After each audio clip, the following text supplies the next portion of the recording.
Hey guys, Rollout here, and welcome back to Builder's Block. In this episode, we return to form and once again focus on my personal trial from earlier in the year, where I attempted to work on a LEGO project every single day for 2 whole months. Now, sometimes these builds are small, other times they're more impressive, but the important part is that some progress was made at least once a day. In the first episode, documenting February, I built a large amount of simple daily creations, but I like to think that the subject of this video is a little more project-focused. I worked on many single concepts over the course of several days, and I found myself revisiting a lot of old projects, either improving or adding to what was already there. I think that even despite this slight change of pace, you'll discover just as much insight and inspiration from what is technically a fewer number of original ideas. But without further ado, let's jump right in and take a look at the things that I came up with in March of 2017.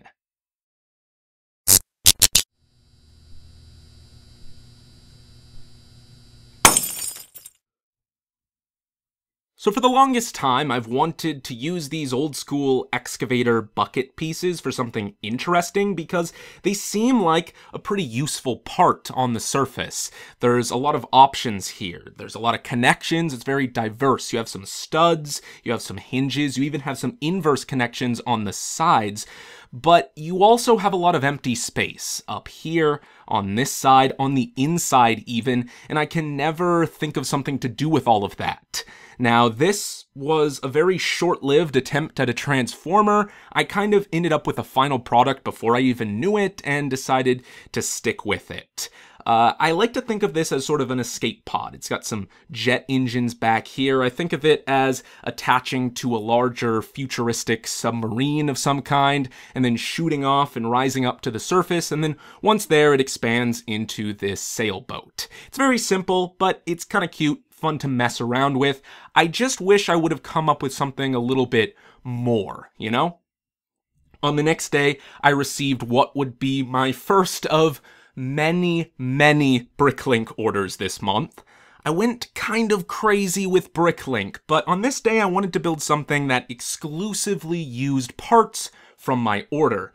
So you can see a lot of the details are sort of shoehorned in, but I tried to use as many of the new parts that I received as possible, like these quarter slices here, these circular pieces in black and blue, which will be very useful, I think.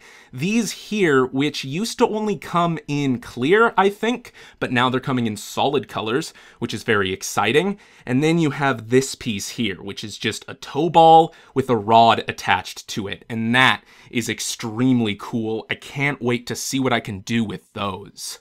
Here it is from the back. Again, I just sort of threw this together, but you might like it regardless. Now, one of my older models that instructions have been requested for countless times is, of course, Revenge of the Fallen Devastator. And you can see over the next couple of days, I started a project where I kind of rebuilt and reimagined this guy. He is a classic, one of my earliest, most popular creations. Can you believe that I built this like 8 years ago? I'm sure there are kids watching who are nostalgic for this creation, which is kind of crazy to think about, but I decided to reimagine it because a lot of these older models, in hindsight, I'm not really happy with the way they turned out. I mean, I feel like I could do better, and so if I ever rebuild something like this, I'm going to reboot it in a way that I think is up to my current standards. And so that's what I did. I added a lot more detail. I realized the vehicle modes a whole lot more. You can see Mixmaster, Scavenger, Long Haul, and Overload here, as well as Devastator's head. A couple of these weren't 100% completed. 1x1 tiles in green are very elusive to me for some reason. I can never find them at Bricks and Minifigs, my local used LEGO shop. So I always have to BrickLink them. But regardless, those were missing. And then Overload here was missing some pieces in red. This piece here, which is kind of hard to explain, for some reason, I was just missing all of my red ones. At some point, I know I had a ton of them, like too many of them, and I don't know where they went. The original Overload used this piece in red, and it just disappeared. So for the moment, it's in gray. On the next day, I rebuilt Rampage and Hightower. Hightower has a few differences. I added real treads to it and some more details, but right now it's basically the same on a conceptual level. However, Rampage is way different. You can see that he actually looks like a bulldozer, which I feel he was very inaccurate before. Lot of nice details here. You can see I added taillights to these vehicles when in reality they probably wouldn't have taillights, vehicles like these, but I think it just kind of adds kind of a realism to them, ironically. Like it adds just that much more detail on a micro scale that gives them a lot of depth. So I decided to go that route. Let's see, on the next day, I decided to steal a couple of 1x1s from Quickstop temporarily. I also stole the wheels from Long Haul for the moment, and you'll see why here in a second. I changed some details on the front and in the bed, and then I added some things to Overload here. I changed how things connected at the front to make things a whole lot more solid, and some colors in there as well, just some minimal tweaks. But I stole those wheels so that I could give them to Scrapper, who is a whole lot different, a whole lot more simplified, and I think a lot more accurate. He was needlessly complex before, and I kind of just toned things back a little while adding more details to it. I actually made it a little bit more accurate to the old Supreme class toy rather than like the actual vehicle, just because I felt that was easier to do, but I also gave him some taillights, even though he probably shouldn't have them. Let's see, I think on this day, I also did some tweaks to Rampage and Hightower and Scavenger here. I think I just like changed their treads a little bit and that's it. Maybe change some colors and some things back here on Hightower, but that's about it. And then I think I either got a BrickLink order or went to Bricks and Minifigs again on the next day so that I was able to complete the group. You can see I did some finishing touches on Hightower and the like, added some stripes to Mixmaster. I'll talk about these a lot more in an update video at some point in the future, and I also can't wait to show you how I've improved the transformation and the robot mode and made things just a whole lot more solid. I am very happy with these guys. Then of course I can make instructions, which is exciting. I also added this little like effect part, I guess you can call it, just some dirt for them to look busy with, and that plays a role in robot mode as well, which I think is super cool. Over the next few days I threw together some quick projects like this rocket chair. It's got some wheels and a control stick and a button that shoots flames out the back. I like the technique used for the wheels here. It's kind of like the wheels that I put on Stepside, except this doesn't stress the rubber piece. Now you might be wondering why I didn't just put this sort of thing on Stepside, and that's because the clearances don't quite work. This is too thick and it doesn't quite fit in with his transformation, unfortunately. This is a quick addition to Auxiliary. It's kind of a gas tank that he can haul around. There are some secrets to this, and it'll start to make more sense in robot mode, which hopefully you'll be seeing sooner than later. I also made some upgrades to my movie Optimus Prime. I gave him some weapons, and they store in vehicle mode and actually secure his arms together, which makes everything in here a whole lot more solid. I gave him a new head and some new smokestacks. I'll probably do an update video on this at some point in the future, but we'll see.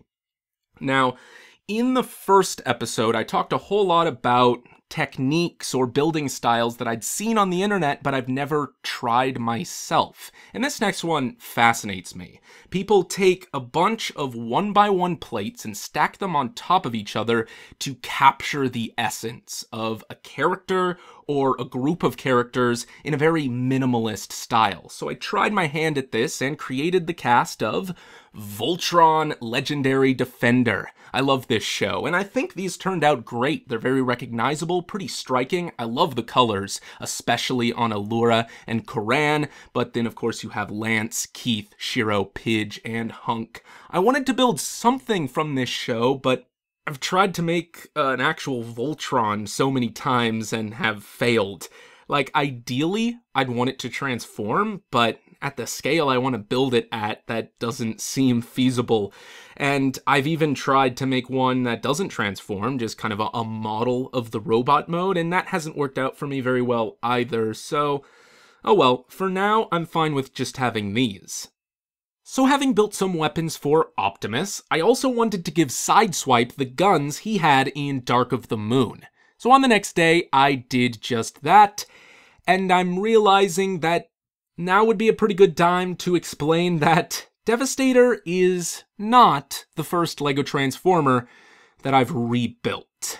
During my hiatus that lasted over a year, before I even started this builder's block project, I might have been able to build just a few things. Don't worry, nothing big and exciting.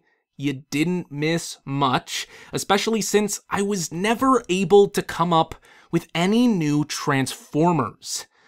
But one thing I did do was revisit some of my old designs. I rebuilt and updated a few in hopes that I could, I don't know, rediscover what inspired those and use that to inspire something new. It didn't really work out that way, but hey, I ended up with a new Sideswipe, Scalestorm, and Cargo, so you can look forward to seeing updates and instructions on all of those. The reason I didn't make any videos on them back then is because I had already been gone for so long at that point. I didn't want to make my return with something that, 1, wasn't a Transformer, and 2, wasn't an original creation. Coming back with rehashed ideas just didn't seem right to me. So I've waited until now, and you'll be seeing more of these soon enough. Until then, here is a sneak peek at Sideswipe, who is a whole lot more solid and streamlined than before. You can see that this version has some larger swords, which can sit on top of the vehicle, and I've always thought that looked a little bit silly, but now that I've built these new weapons, it kind of makes the whole thing evoke, like, the battle car mode from the movie, and while that's a coincidence, I still think it's pretty awesome. Now, at the end of the day, I suppose I felt that these were slightly insubstantial, so additionally I also threw these together. A little while ago, I decided to purchase some third-party Energon cubes for my masterpiece shelf. And it started out as an impulse buy, but after a little while, I really started to like them because I realized that visually it adds this level of world building and context to your shelf. It gives these characters something to fight for, and I love that. So I wanted to do something similar for my LEGO Transformers.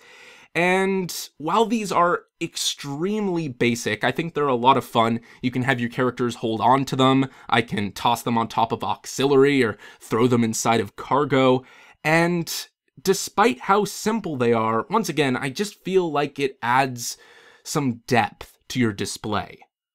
On the 10th, I attempted another original LEGO Transformer, and I suppose you could consider this absolutely a success. And I'll elaborate on that in just a second, but first I want to talk about this piece right here. I went into this project wanting to use this piece for something because it is amazing. It is relatively new, and it's just like a clip bar with a 1x1 rounded edge, and you can pull off so many clever things with this. Like, seriously, where was something like this piece when I first started making LEGO Transformers?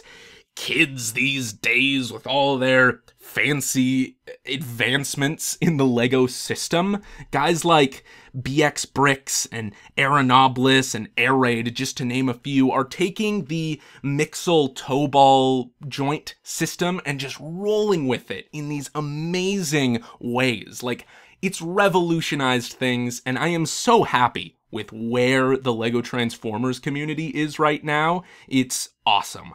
But anyway, this is like an old-timey canon Transformer of some kind. He's got kind of an unorthodox alt mode here. He transforms into a dinosaur, a little raptor here. And I like the idea. He's kind of like a scout of some kind. He reminds me of Soundwave's Cassetticons in a way. And I had this idea for like a much larger 18th century Soundwave of some kind that maybe turned into like a pirate ship, where all of his Cassetticons were the battlements on the deck. Like the hatches that open up to reveal the cannons inside the ship would be like his cassette door. And I don't know. I just don't work at a large enough scale to make that happen right now. So unfortunately, I don't think this project will go any further than this. And as it is, I feel like this guy on his own is just too simple and too small to get his own video, which is why I'm probably not going to make this like an official installment in my LEGO Transformers series. Again, I'm so grateful to kind of have this series, Builder's Block, as an outlet for creations like this.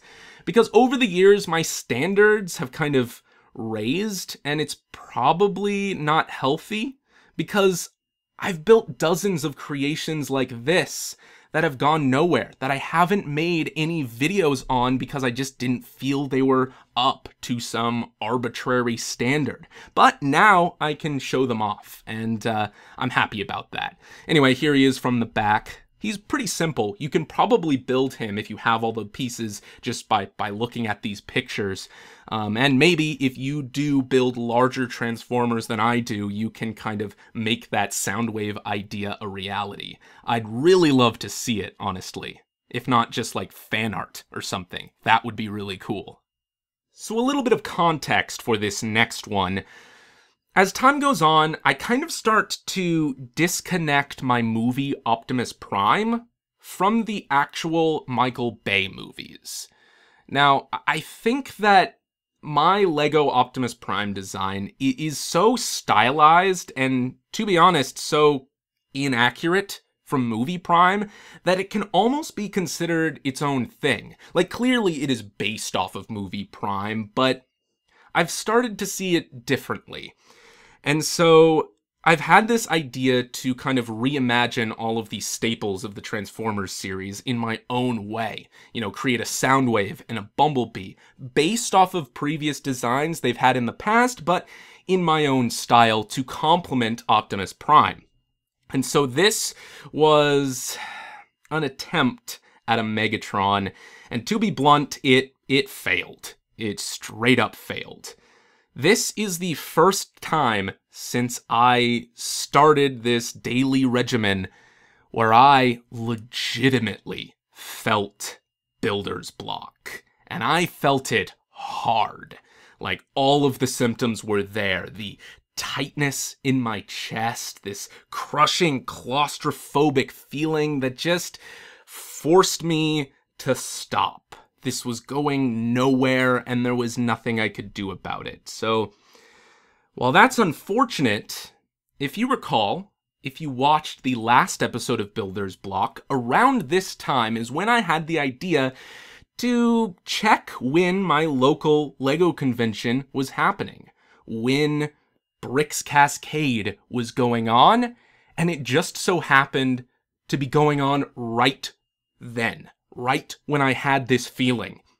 I'm not one who generally believes in things like fate, but this ought to be pretty close, because I was feeling a lack of inspiration, and some way, somehow, the universe handed me a source of inspiration. Now, I went to Bricks Cascade on the next day, and because I knew I was going, I didn't build something in the morning, I instead built something when I got back. And of course, being probably the favorite creation that I saw at the convention, I wanted to build one of these for myself. These are made by a guy named Dr. Mobius. You can find him online. And they're these armored battle beetles with weaponry and transformative features to them, and they fascinated me. I fell in love with them. I wanted one of my own. Now, I did add my own little style to the build. It's a little bit more simplified. It's kind of blocky and streamlined in a way. I'm not saying it's, better than his design, but it kind of conforms to my tastes a little bit more. But man, it's so awesome. It's so cool to have one of these now. It's this beetle that has this large shell at the back, which opens up in multiple different layers and reveals this rack of missiles towards the back. And I love it. The thing about it is that it also doesn't use many pieces that I generally use in my day-to-day builds. Like these ratchets and some of these larger panels, like at the scale and style I build in, they don't get a whole lot of mileage. So I could probably leave this guy together. And for now, it's like been my personal little desk toy. And I suppose it's sort of a memento of this amazing coincidence where I was down on ideas, and out of nowhere I was given a boost of inspiration, which I am still bewildered by. I don't even know what to say. The timing was impeccable. On the next day, I went back to something a little bit simple. I had just seen Kong Skull Island, so this is inspired a little bit by like the villainy monsters from that movie, the antagonists, which are like these skull crawlers, these like skull creatures. That's obviously not what this is, but the way his head is with like the brighter color kind of reminds me of that skull look. But I mainly just wanted to try some simple techniques with the fins here, and I think ultimately he's pretty expressive. So despite it being very simple, once again, I'm happy with the way this little guy turned out. Here's another shout out, although if you watch my videos, then you no doubt know who Mindbender is. But he made a video around this time where he started discussing his own LEGO universe, the story which revolves around his LEGO Transformers, where the villains are these cybernetically enhanced humans who want to purify humanity with technology. And while it's not exact, on some level, that reminded me of an idea I had for the villains in my own story. However, this story I'd like to tell at some point does not revolve around Transformers, and instead is based around these guys. If you remember, a couple years ago, I made a video about some little robots based on designs that I had made when I was much, much younger. And for some reason, this video got way more popular than I expected it to be. People love these guys for some reason, and while I'm really glad about that, it has also encouraged me to think about the story that I had built around them a little bit more. I want to make it more involved. I want to tell it in some way on YouTube as a platform, but I haven't really come up with anything yet. But I've certainly been thinking about it, so there's a lot more of these guys on the way, but you might not see videos for a little while I figure things out. Until then, here's a sneak peek of a little upgrade of Alpha that I made. I gave him toe ball joints in his arms, so he's a lot more expressive. I changed the shape of his feet a little bit, and I also gave him this tool that he can summon. It's less like his finishing move, the Platinum Punch, and is more like an ability that sticks with him for the remainder of the battle, an upgrade that he can use constantly until it runs out of juice. Basically, he can enlarge his crystal fists to be what I like to call here the Crystal Bomber. And again, I'll talk more about this later, and I'll discuss, the relevance it has in the story, but for now, it's just sort of a cool thing for you to look at. And I didn't stop there, because on the next day, I pursued another idea that I had. I did not take apart the previous version of Beta, but I did want to create a Beta Mark II.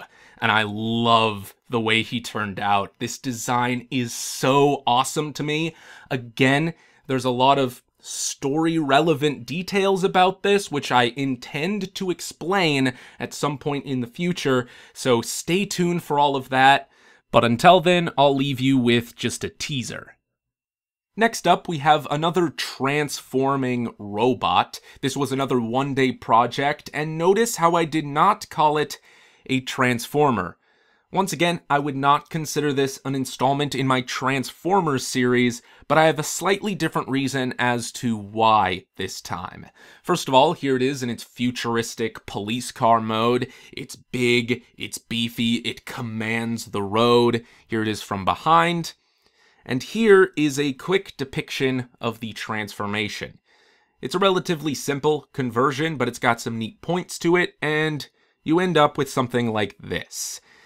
Now, personally, I see this very clearly as some kind of dystopian future police mecha. It's got these big, giant shields for arms that it can use to control traffic and create blockades, or it can roll up behind vehicles that it's pursuing and catch them with these giant claws. A pilot would sit inside of here, and I just can't really see this as something existing in the Transformers universe. I don't see it as something from Cybertron, and I don't see it existing in the Transformers mythos. It's very sci-fi future Earth to me, and so I just don't consider it a Transformer. But it's still a pretty cool idea, and I do really like the design.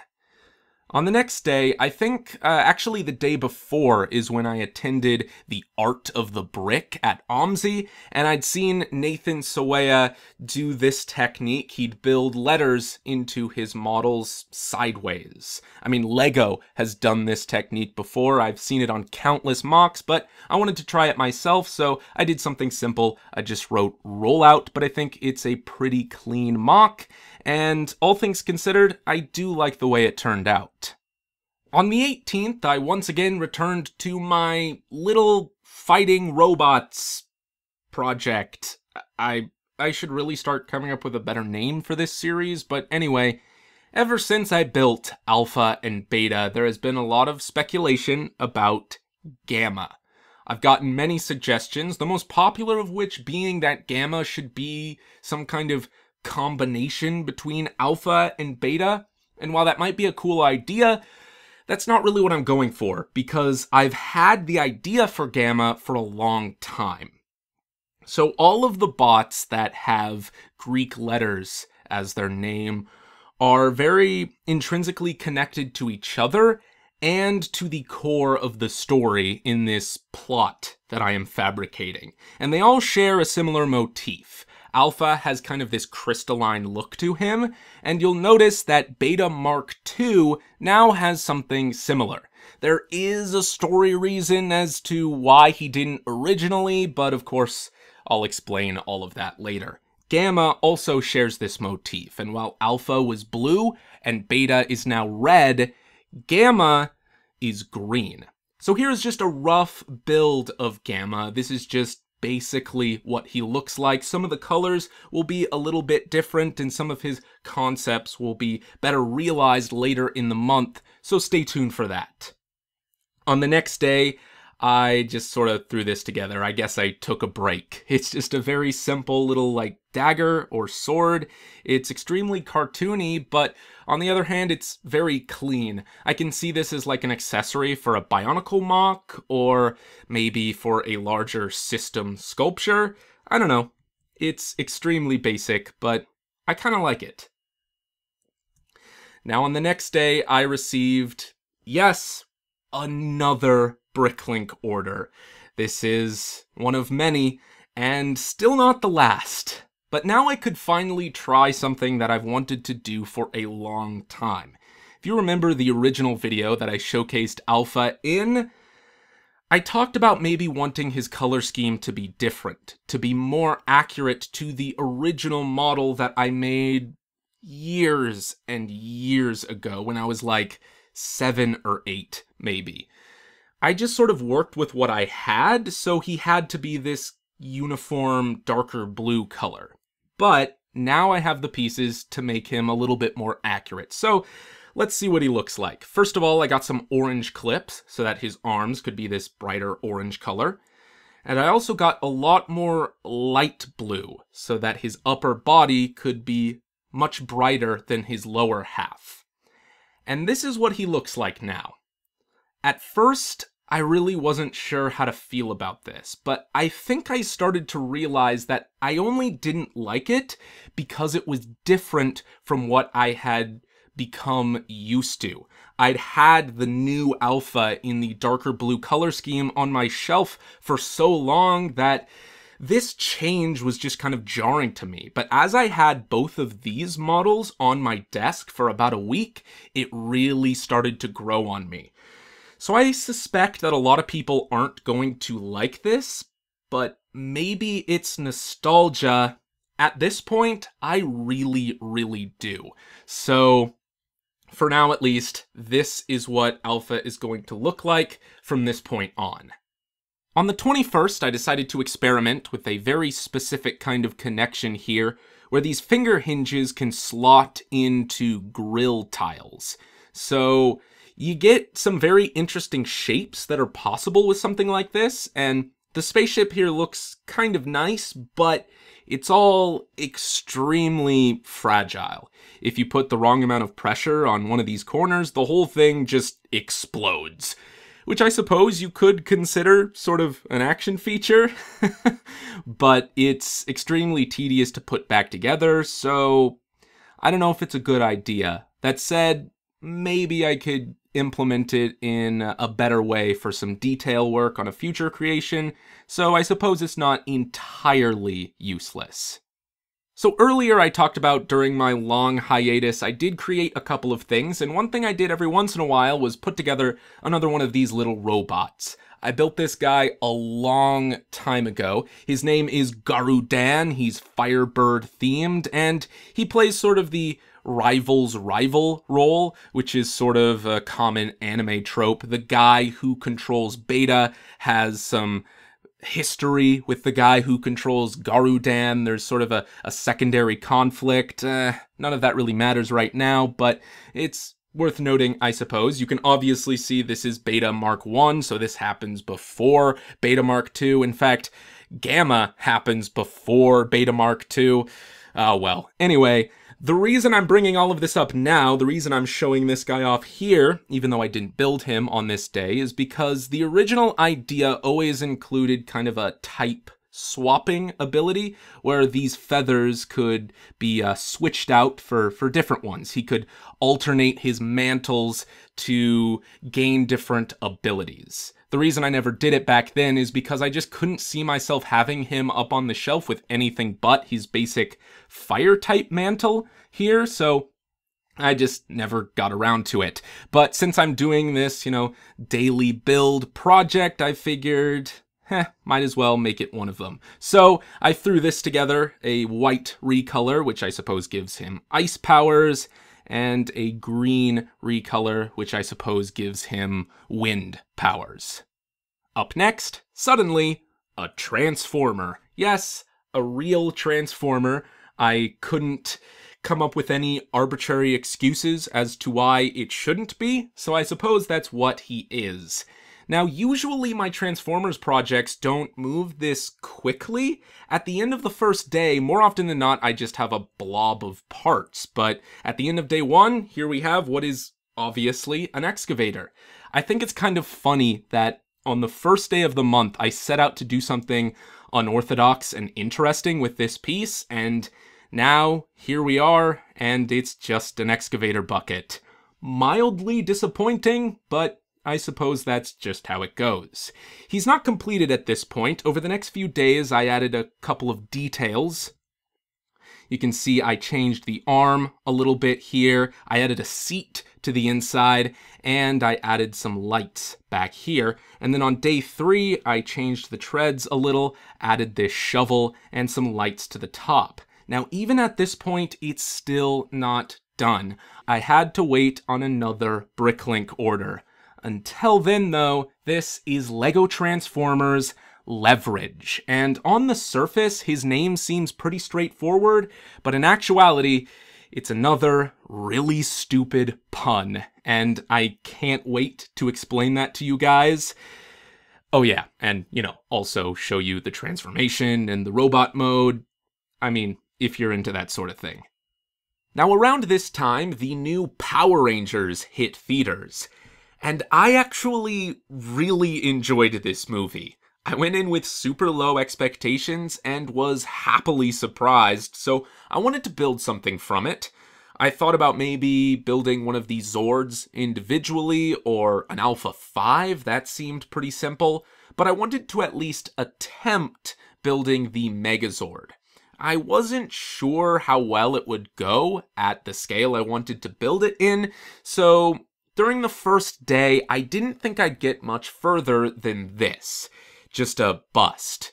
But at this point, I was really happy with how things were going, so I decided to continue. I first built the head, and then I moved on to the torso. I used many points of reference, like the toys and trailer stills, and then just what I remembered from the movie.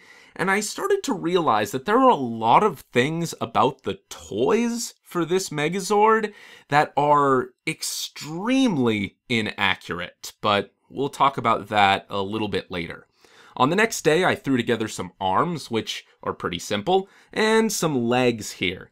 Now, in all of the trailers we had at the time, we hadn't really seen the Megazord from the knee down, so I just had the toys for reference material on that front, and they don't look great. I think that the toys must have used concept art or something, because I actually went and saw the movie again on the next day so that I could pay more attention, and I found out that the feet look completely different. So this is what I rebuilt them to look like, much more accurate. I also put together his wings on this day because I wanted to watch the movie again before I built these so that I could integrate a special feature into them. You see, in the movie, they sort of fold out and turn into swords. And so I wanted to capture that in some way. Again, since none of the toys can do this, which seems like a massive oversight, I redesigned the hands so that he could hold on to this. But unfortunately, I couldn't make them 100% accurate because there's actually supposed to be another hinge in here that folds out, and then there's like a secondary handle that the Megazord holds onto around here. It's sort of hard to explain, but I couldn't really pull that off without compromising solidity, so I had to kind of come up with a happy medium here, and all things considered, I think it's all right. Now, on the next day, I was pretty much happy with the finalized versions of each of the limbs, so I went ahead and found the pieces to build duplicates. And at this point, the Megazord is almost entirely complete. I love the way it looks. Originally, I did not like this robot design at all, but after having forced myself to pay attention to all of its little facets for like an entire week, I grew to appreciate a lot of the design elements. You'll notice that on this day, I changed the hands a little bit, changed some of the details on the torso. I also swapped out a few colors. To build both limbs, I didn't have enough of these grill pieces here in that light blue color they were previously. So as an experiment, I tried swapping them out for these translucent ones. And I don't really like them as much, but I figured I might as well show you. I don't like how the plastic underneath sort of shows through and taints the color, especially on the belly here. The same can be said for the cockpits here. Originally I had them a dark blue to match all of the toys, but in the movie they are kind of this smoky gray, so I figured I'd try that out, and I especially don't like how the yellow shows through here on the legs. You can see at the back here I did some changes, and especially in this picture you can see how the yellow kind of comes through the translucent blue and makes it look almost green, which I really don't like. Having seen the movie twice, I was also pretty sure that all of the toys got it wrong, and the helmet has more red on all of its fins than pink. You'll notice that previously it was pink to match the toys, but I really don't think that's accurate. I am fairly sure that there is more red present on the head, so I made that change as well. In the meantime, while I waited for one last BrickLink order, I also threw these together to display alongside the Megazord. Again, minimalist micro figures in the same style that I built the Voltron team earlier in the month. You got all 5 Rangers. I decided to make the Black Ranger kind of gray just to differentiate from the visor, and for the same reason I made the Blue Ranger kind of a darker blue. I also went for more of like a lavender color for the Pink Ranger rather than bright pink, and I think it looks great. Again, they're extremely basic, but very recognizable in my opinion. Unfortunately, they are not size accurate to the Megazord whatsoever, but that's fine. If nothing else, they look very impressive displayed down by the Megazord's feet. But of course, this brings us to the last day of the month, and you know, somehow I was hoping that my final BrickLink orders would arrive on the 31st. Obviously, that didn't happen, so I had to come up with one more idea, and randomly, I decided to build the Blue Eyes White Dragon. I have been a casual fan of Yu-Gi-Oh! Since the beginning, and this actually isn't my first Yu-Gi-Oh! Creation. I built another some time ago, but I never made a video on it because it just seemed sort of out of place at the time, although now it's probably less weird, so you might be seeing that sometime soon. Until then, here is Blue Eyes. I actually wanted to make him a white dragon, as the title would suggest, even though in the anime they always tint the skin blue for some reason. He's got his white lightning attack, and he's actually small enough to fit on top of a Yu-Gi-Oh card, which is sort of cool. I really like the shape of his head and the segmented body, although I do think the wings and tail could probably use a little work. Either way, he looks great next to the card I based him off of, and I had so much fun building this. It kinda makes me want to try building more dual monsters in the future, but I guess we'll see. Now that is it for March, but I didn't want to leave you there on a cliffhanger with at least 3 unfinished projects still in the works. So to give you some closure, during April, I put the finishing touches on the Megazord. I switched the blues back and added some pink to the wings. I also gave a bladed weapon to Alpha. I had this idea way earlier in the month, but for some reason the pieces just didn't show up until now. I also finished up Gamma. I added more dark gray and black to the color scheme, and I also finished up the gimmick he has going on with his fists, where the shoulders can kind of shoot them off on these energy coils. I know that a lot of people are going to say this is a reference to the new video game ARMS, but that's just a coincidence because it's actually inspired by Sendak from Voltron, who has kind of a similar thing going on. And then, finally, I completed Leverage. I just kind of made his build more efficient and made him much more clean overall.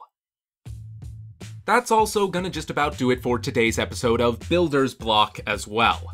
At this point, my 2-month journey building with LEGO every single day was a complete and total success.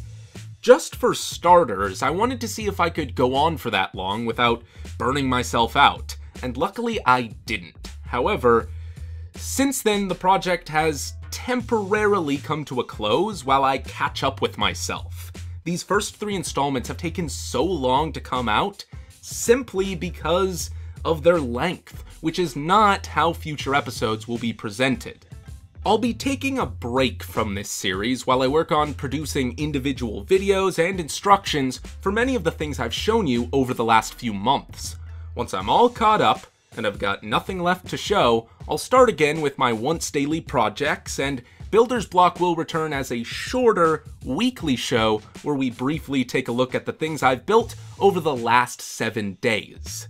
Until then, look forward to seeing more of Therafist, Auxiliary, Leverage, the new Devastator, Sideswipe, Scalestorm, and Cargo, instructions for all of those guys, a closer look at the movie Megazord, and probably a few other things as well.